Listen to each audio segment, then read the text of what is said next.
कई महीनों से सिलिकॉन वैली, आप जानते हैं, बिल्कुल एक कसीनो जैसा महसूस हो रहा था। ऐसा लगता था जैसे किस्मत का पहिया हमेशा हरे रंग पर ही आके रुकेगा। एआई चिप्स, एआई मॉडल्स, मतलब एआई से जुड़ी कोई भी चीज, बस नाम में इंटेलिजेंस हो तो स्टॉक्स ने ऊपर ही जाना था। लेकिन फिर अचानक सब कुछ बदल गया। तो चलिए देखते हैं कि आखिर माजरा क्या है। और रकम कितनी थी? 730 बिलियन डॉलर्स। जी हां, टेक्नोलॉजी मार्केट की इतनी बड़ी मालियत बस हवा में उड़ गई। और सबसे हैरान करने वाली बात, ये सब पलक झपकते हो गया, सिर्फ एक दिन के अंदर। एक दिन। तो सवाल यही उठता है कि आखिर हुआ क्या?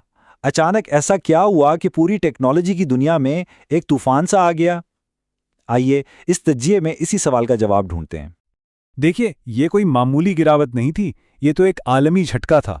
अमेरिका में नैस्डैक 2% से ज्यादा गिरा।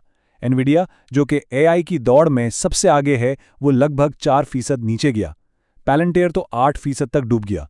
और ये आग सिर्फ अमेरिका तक महदूद नहीं थी, एशिया में हालात और भी खराब थे। जापान के सॉफ्टबैंक ने अपनी मार्केट वैल्यू का पूरा 10% खो दिया।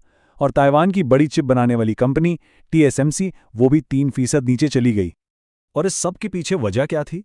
हैरत की बात यह है कि मार्केट में इस पूरे भूचाल की शुरुआत ऐसा लगता है कि सिर्फ एक शख्स ने की। और ये शख्स हैं माइकल बरी। जी हां, वही माइकल बरी, द बिग शॉट वाले, जिन्होंने 2008 के मालियाती बहरान से पहले अमरीकी हाउसिंग मार्केट के खिलाफ शर्त लगाकर तारीख बना दी थी। तो अब ब्रे एक बार फिर से मैदान में है, और इस बार उनकी शर्त और भी बड़ी है। उनके हेज फंड ने एआई सेक्टर की आसमान छूती कीमतों के खिलाफ पूरे 1.1 बिलियन डॉलर्स की शर्त लगाई है। और उनका निशाना कौन है? वही बड़ी कंपनियां जैसे एनवीडिया और पालंचियर।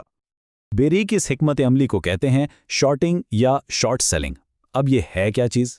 सादा लफ्जों में, ये किसी स्टॉक की कीमत गिरने पर शर्त लगाने का नाम है। चलें इसको एक आसान मिसाल से समझते हैं।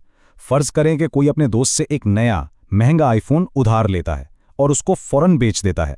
अब इसकी शर्त यह है कि कुछ वक्त के बाद इसकी कीमत जरूर गिरेगी, और जब ऐसा होता है तो वही फोन कम कीमत पर खरीदकर दोस्त को वापस कर देता है। जो कीमत का फर्क है ना, वो उसका मुनाफा है। माइकल बरी बिल्कुल यही काम एआई स्टॉक्स के साथ कर रहे हैं।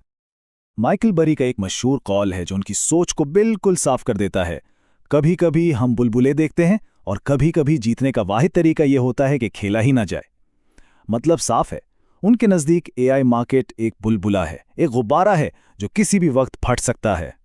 और ये सूरत हाल हमें सीधा तारीख के एक और दौर में ले जाती है, .com बबल। याद है?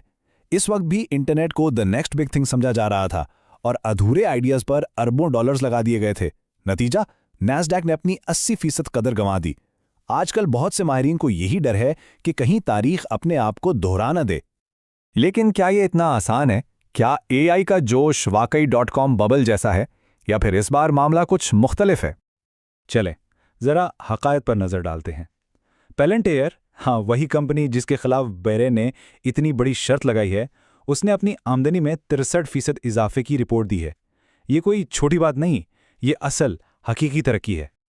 और सिर्फ पैलंटियर ही नहीं, अमेज़न ने ओपन एआई के साथ थे 38 अरब डॉलर की एक जबरदस्त डील का ऐलान किया है।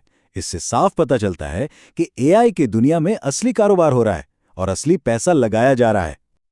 और फिर आती है एनवीडिया। ये कंपनी 5 खरब डॉलर की तारीखी मार्केट वैल्यूएशन तक पहुंचने वाली पहली कंपनी बन गई। सोच सकते हैं? ये आदाद व शुमार बताते हैं कि एआई इंडस्ट्री के पास कितनी जबरदस्त मार्केट पावर है। तो असल बात यह है, एआई हकीकत है, उस पर जो खर्चा हो रहा है वो भी हकीकी है, और जो मुनाफा आ रहा है वो भी हकीकी है। लेकिन एक लेकिन है। मसला यह है कि इन कंपनियों की वैल्यूएशंस, यानी उनकी कीमत, उनकी असल कमाई से कहीं आगे निकल गई है। ऐसा लग रहा है कि मार्केट की जो अंधी उम्मीद थी ना, अब वो थोड़ी थोड़ी आंखें खोल रही है। तो इस सब के बाद सबसे बड़ा सवाल, क्या एआई के इनकलाब खत्म हो गया है? क्या ये सब सिर्फ एक जोश था जो अब ठंडा पड़ रहा है? नहीं, एआई का इनकलाब बिल्कुल खत्म नहीं हुआ। लेकिन इस एक दिन की गिरावट एक बहुत अहम याद दहानी थी। ये इस बात की याद दहानी थी कि टेक्नोलॉजी चाहे कितनी ही आगे निकल जाए, मार्केट्स वो आज भी इंसानी जज्बात पर चलती हैं, खौफ, लालच और गैर यकीनी। और शायद इस पूरी कहानी का सबसे बड़ा सबक यही है